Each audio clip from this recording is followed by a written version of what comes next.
പ്രിയ സുഹൃത്തുക്കളെ, എന്താണ് ഈ കോലത്തിൽ എന്ന് ചിലപ്പോൾ ചോദിക്കാൻ സാധ്യതയുണ്ടാകാം.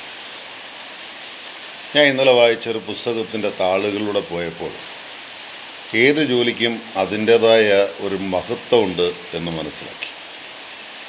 ഏത് ജോലി ചെയ്യാനും മടിയില്ലാത്ത മനുഷ്യനെ ആർക്കും തോൽപ്പിക്കാനും സാധിക്കില്ല. ഒരിക്കൽ ഞാൻ ഒരു പള്ളിയിൽ വികാരിയായിട്ടിരിക്കുമ്പോൾ സമയത്ത് താഴെ ഇഷ്ടംപോലെ വസ്തുവുണ്ട്. അത് ഒന്ന് കിളച്ച് വൃത്തിയാക്കിയാൽ വാഴ നടാം, ചേന നടാം, ചീനി നടാം എന്നൊക്കെ ചിന്തിച്ച് അതെല്ലാം ഞാൻ കൃത്യമായിട്ട് ചെയ്തു. അങ്ങനെ ചെയ്തുകൊണ്ടിരിക്കുന്ന ഒരു ദിവസം സാധാരണ കർഷകനെ പോലെ ഏതാണ്ട് ഈ വേഷമല്ല, ഒരു ബനിയനും ഒരു കൈലി, ഞാൻ കിളച്ചുകൊണ്ടിരിക്കുമ്പം ഒരാൾ എൻ്റെ അടുക്കെ വന്നു ചോദിച്ചു, ഇവിടുത്തെ പള്ളിയിൽ അച്ഛനെന്ന് കാണാൻ സാധിക്കും? ഞാൻ പറഞ്ഞു തീർച്ചയായിട്ടും സാധിക്കും.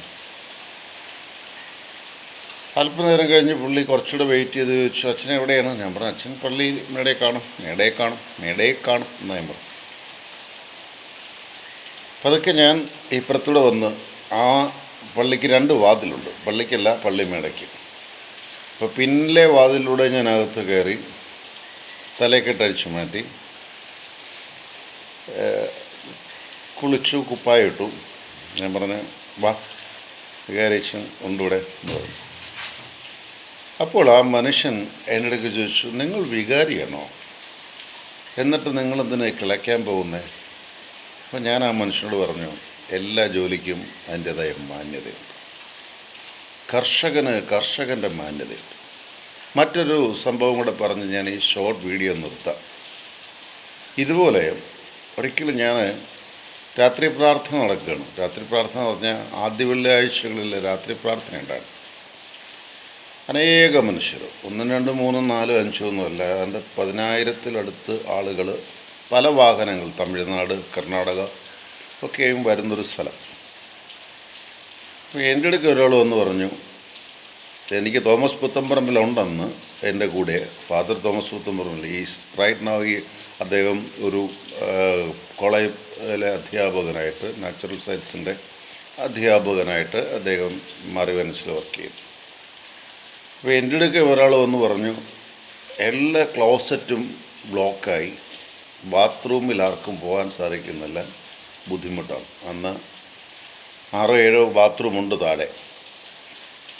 അപ്പം ഞാൻ പറഞ്ഞ് അങ്ങനെയാണോ? സാരമില്ല, നമുക്ക് എന്തെങ്കിലും ചെയ്യാം.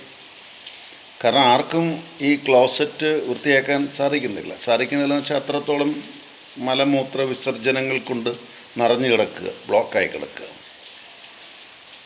ഞാൻ പറഞ്ഞ് ഓക്കെ, നമുക്ക് സോൾവ് ചെയ്യാം, എന്തെങ്കിലും ചെയ്യാം. ഞാൻ പതുക്കെ തോമായോട് പറഞ്ഞു, തോമസേ ഒന്ന് നോക്കിക്കോണേ, മദ്ബഹ ഒന്ന് നോക്കിക്കോണേ. ഇച്ചിരി കഴിഞ്ഞേ വരും. ഈ തലയെക്കെട്ട് വീണ്ടും ഞാൻ കെട്ടി. ഇതുപോലെ ഒരാൾക്കും എന്നെ മനസ്സിലാവരുത്. കയ്യിൽ മാത്രമേ എടുത്തോളൂ, ഷർട്ട് ഇട്ടില്ല. എന്നിട്ട്